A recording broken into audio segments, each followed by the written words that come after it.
السلام علیکم ورحمت الله وبرکاته ومغفرته.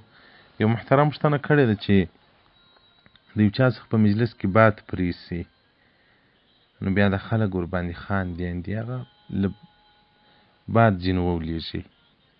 په پښتو کې خو بل نوم هم لري، هغه څه بې ادبي ده، نو دغې خلک ورباندې خاندي. محترمه دا باد اچول که داسې په ناپامي کې ځینې ووځي، نو بیا ما ورباندې خاندي، ځکه د عبدالله بن زمعه رضی الله تعالی عنه څخه روایت دی چې رسول الله صلی الله علیه وسلم صحابه کرامو ته ویل ولکه د یو چا څخه باد پرې سو، چې په عربي کې ضبطو ورته وایي، رسول الله صلی الله علیه وسلم بارک وایي مه پر خاندئ، پټ یې کړئ.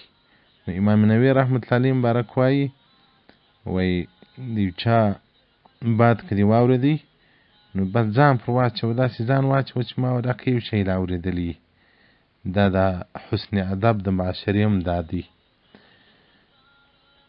نو دغه رنګه روایت صحیح البخاري رقم د حدیث 4942 کې ذکر کړی دی.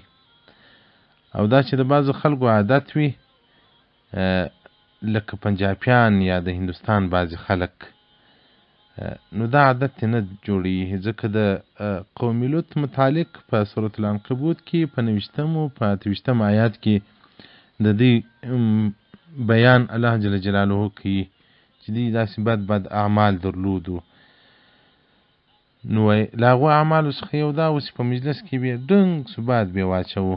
فتح القدیر جلد 4 صفحه 215 کې شوکاني دا خبره ذکر کړې ده. او دغه رنګه تفسیر ابن ابي حاتم جلد 18 صفحه 425 کې، او دغه رنګه تفسیر ابن کثیر جلد 6 صفحه 200 کې دې ته پوره وضاحت ورکړی دی.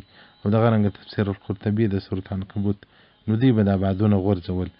نو دا د مروت څخه خلاف کار هم دی. مروت هم دا دی چې سړی باید باد نه کړي پرې. مړانه هم دا ده چې سړی له دغه شیانو څخه اجتناب وکړي، ځکه په مکارم الاخلاق جلد 1 صفحه 484 کې وایي چې له هغه شیانو څخه باید سړی اجتناب وکړي چې هغه په جامعه کې بد وي، په جامعه کې په سړي باندې څوک خاندي. او دا چې په هند کې رواج دی یا په هند کې دا کارونه کیږي، هغه وایي د دې طبیبانو دا خبره کړې ده چې دا باد په نس کې پرېښول، جمع کول، دا ډېر مرضونه پیدا کیږي، دی په ځان کې عیب نه بولي. محاضرات الادباء جلد 1 صفحه 415 دې ته پوره وضاحت ورکړی دی. او دغه رنګه په عمومي ماضیاو کې، یعنې په نورو امتو کې مخکې تر اسلام، په هغو کې هم دا باد اچول بې حیاګلوي وه.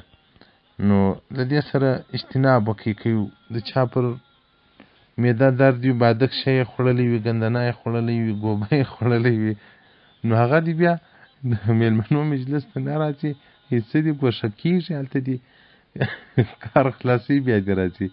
او صحابه کرامو چې به دا حاجت ته تلل، ډېر به لرې تلل. دا مړان او مروت ته چې په انسان کې راسي، دا بعضې پنجابیان خو داسې وي ډنګ بس کار خراب سي. په دا دوبي کې پنجابیانو کار کوه په مدرسه کې، نو بیا دوی لاندې پرېوتل، طالبان لوړ د مسجد پر چت پرېوتل، طالبان ورته لازي هلته لوړ بېدېږي.